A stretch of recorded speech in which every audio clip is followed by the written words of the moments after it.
Entendes o que estás lendo? O podcast que te leva através das páginas da Bíblia. Livro por livro. Capítulo por capítulo. Uma exposição bíblica emocionante. Aperte os cintos e embarque comigo nesta viagem.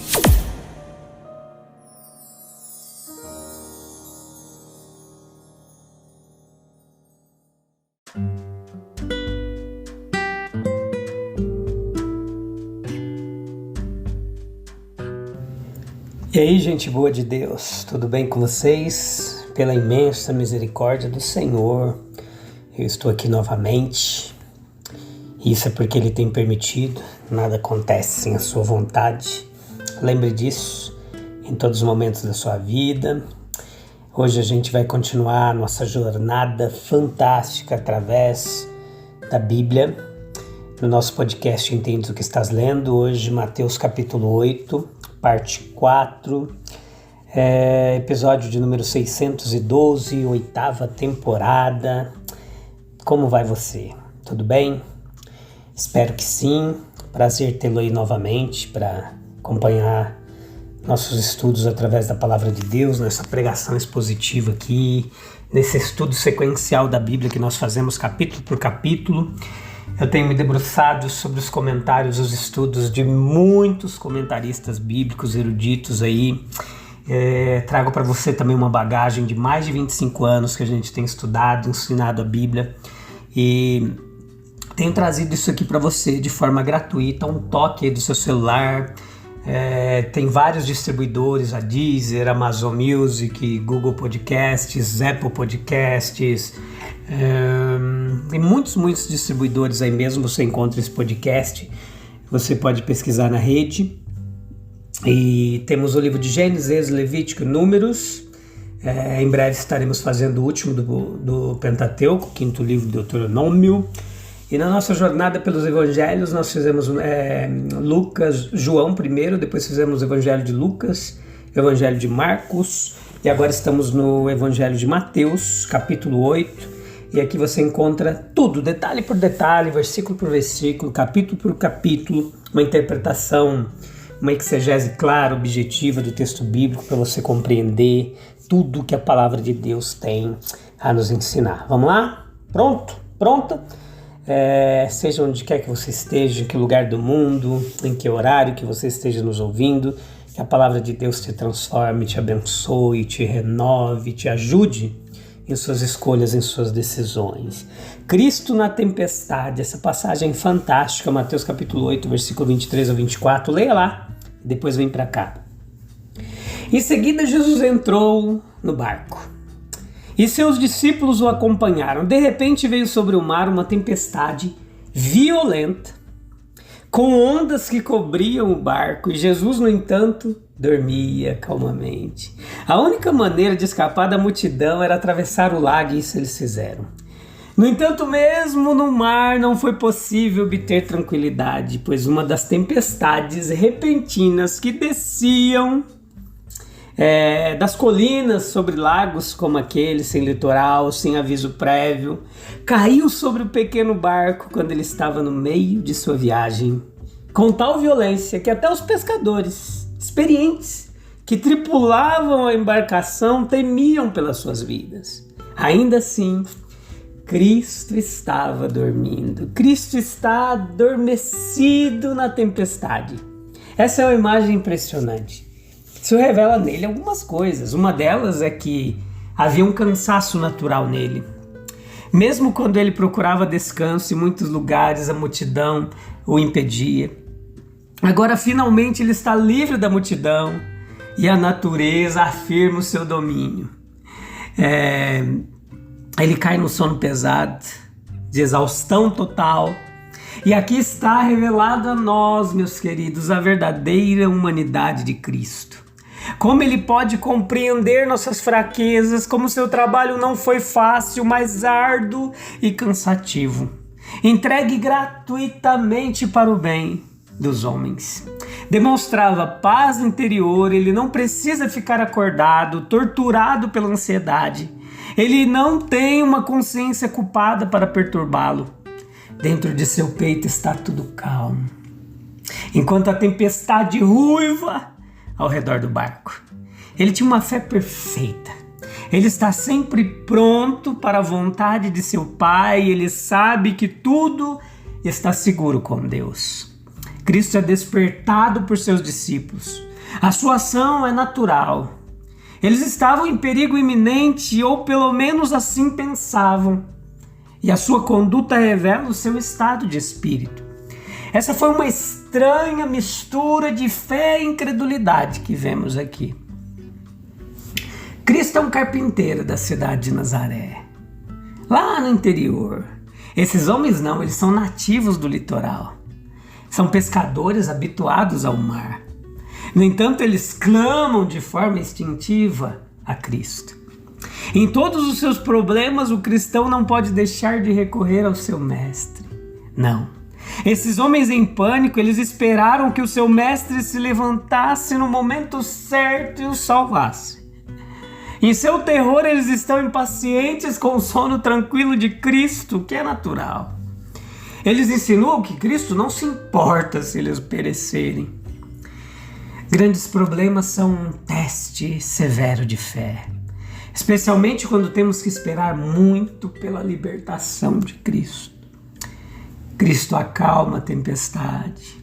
Primeiro ele repreende a pouca fé dos discípulos, então ele se volta para o terror do vento e das ondas, e num momento ele finda a tempestade de forma tão repentina como quando ela começou.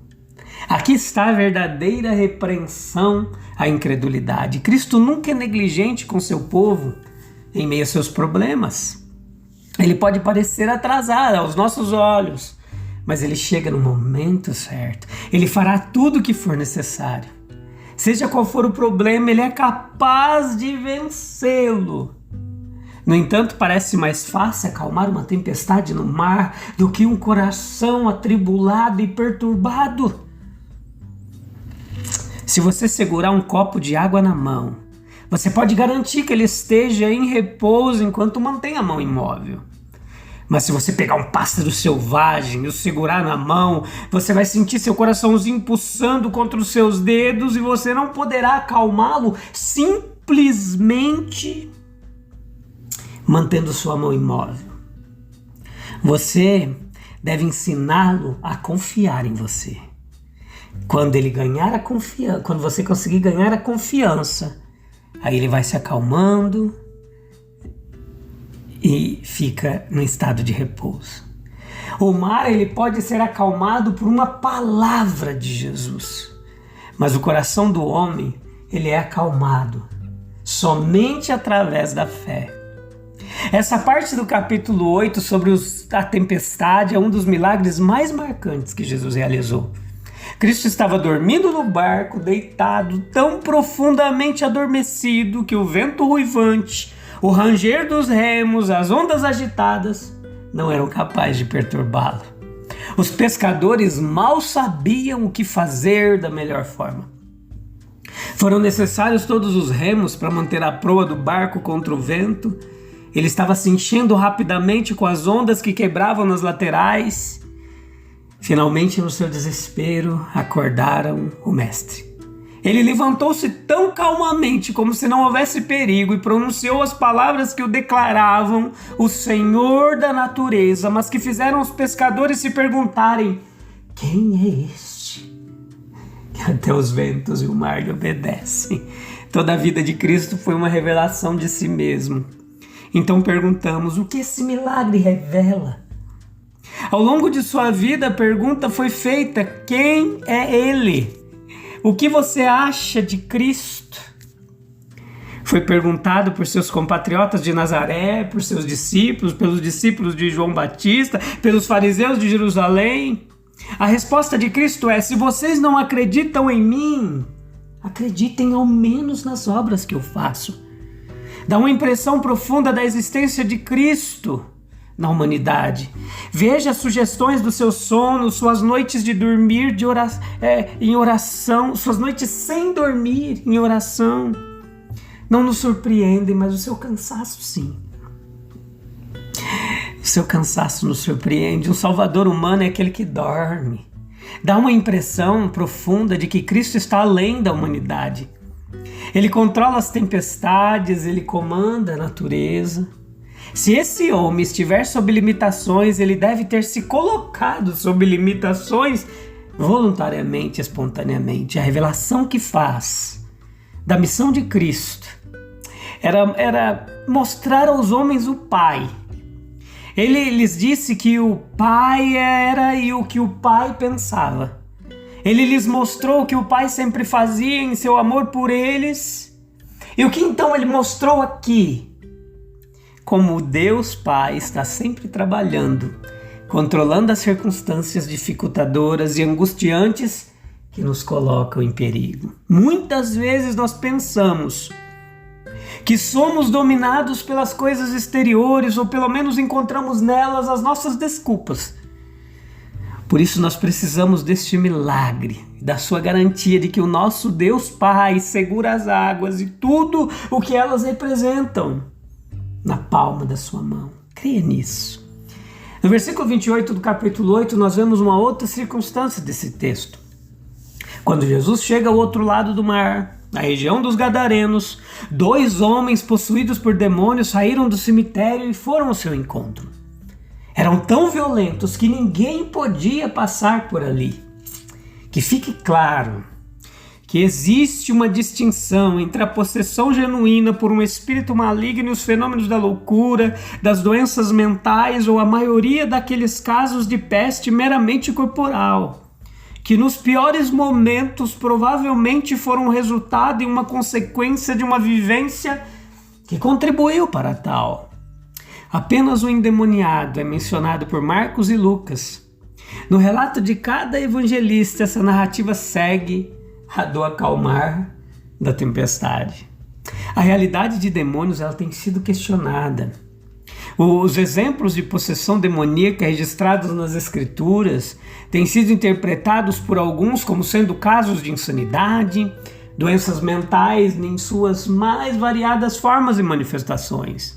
Mas a narrativa diante de nós, ela recusa-se a ser tratada e abordada e identificada como tal, dessa forma. Aqui estão claramente diante de nós seres com inteligência, eles raciocinam, eles falam, eles pedem, eles podem existir separadamente do sujeito da possessão. E após a expulsão dos homens, ele pode entrar, possuir animais inferiores, outras pessoas ou outros seres. É o que o texto nos ensina, que eles têm poder, embora limitados pelo Todo-Poderoso, mas têm. Isso fica evidente nas suas manifestações. Veja a história de Jó. Não foi Satanás que transportou o corpo de Jesus do deserto para o pináculo do templo e daí para o cume da montanha? De forma física ou espiritual? Ou somente mental? Não sabemos ao certo, mas sabemos que foi ele que transportou. O texto nos ensina o corpo de Jesus do deserto para o pináculo do templo, daí para o cume da montanha, na tentação. O texto diz que nenhum homem poderia amarrar esses demônios. Eles são em um número imenso. Caso contrário, como poderiam eles tentar tão constantemente os quase 8 bilhões de homens vivos em nosso planeta? O nome deles é Legião. Uma legião romana contava com 6.000 homens, segundo alguns eruditos. Marcos 5,9. Multidões de rãs e moscas tornaram-se pragas egípcias. Em relação aos enxames de demônios comandados por Satanás, os judeus costumavam chamar de Beuzebu, que é senhor das moscas. Eles têm uma ordem semelhante a uma ordem militar. Isso também é sugerido no nome Legião. Eles têm comandos, principados, potestades, governantes mundiais das trevas, governantes espirituais da maldade nos céus. É o que diz Paulo quando escreve a igreja em Éfeso, capítulo 6, versículo 12 de Efésios. Eles são espíritos orgulhosos, abusados. O que senão a malignidade inveterada poderia induzi-los a pedir permissão a Deus para praticar o mal?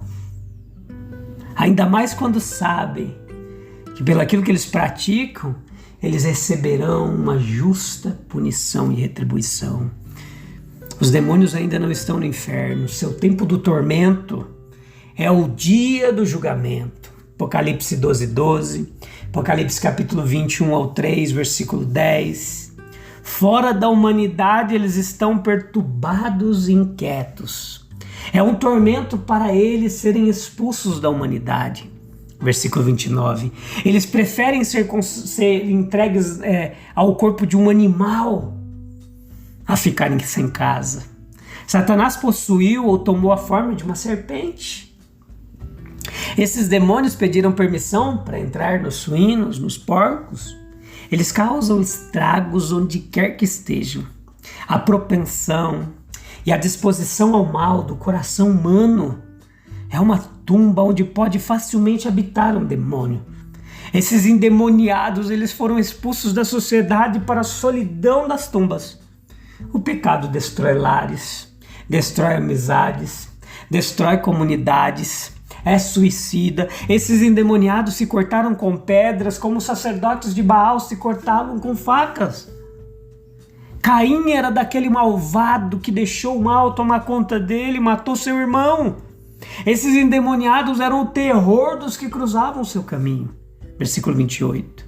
Um pecador destrói muitos bens. Se tu és o Filho de Deus, eles exclamavam. O que temos nós contigo, Filho de Deus? Eles tremem na presença do juiz. Você veio aqui para nos atormentar antes do tempo? Eles estavam pré-conscientes de sua expulsão. Eles consideravam essa expulsão um presságio do seu tempo de julgamento final. Então Jesus consente com o pedido desses demônios para que eles entrassem nos porcos. Ele consentiu com o pedido de Satanás para que pudesse atormentar Jó. Ele pode trabalhar com propósitos graciosos por meio do meio mais improvável. Os gadarenos imploraram que Jesus saísse das suas fronteiras. Eles preferiram ter demônios e porcos entre eles do que o santo Jesus. E Jesus ouviu a oração deles. Como que a gente pode duvidar da presença de Cristo nas tempestades de nossa vida, quando Ele já acalmou o mar com uma palavra? Se até os ventos e as ondas obedecem a Cristo, por que não confiar plenamente nele em nossos momentos de desespero, gente? Vamos orar? Coloca uma cadeira aí vazia do seu lado. Para tudo. Senta um pouquinho. Desliga os barulhos externos e desliga os barulhos internos dentro de você. Tanto grito, tanta angústia, tanta inquietação. Acalma tudo agora. E vem falar com Jesus. Senhor Jesus, em meio às tempestades, tu dormistes em paz, confiança. Nos ensina a descansar em Ti quando os ventos da diversidade sopraram na nossa vida. Dá-nos fé para a gente lembrar que mesmo quando tudo ao nosso redor parece fora de controle, Tu estás presente e no comando. Ajuda-nos a buscar-te com fervor, sabendo que és capaz de acalmar não só as ondas do mar, mas também as tempestades que às vezes estão dentro da gente. Que a gente sempre possa recorrer a Ti em nossos momentos de necessidade, confiando que Tua mão poderosa nos guiará para a segurança e para a paz. A tempestade está soprando, meu querido, minha querida, que está me ouvindo aí agora. Sinta a paz de Jesus. Com uma palavra só, Ele pode acalmar tudo e trazer paz. Tira o foco do vento soprando, das ondas querendo derrubar seu barquinho. Coloca o foco em Jesus, vai dar tudo certo, tá bom? Deus abençoe. A gente volta em breve, em nome dele, se Ele quiser e Ele quer. Um abraço, até lá, tchau, tchau.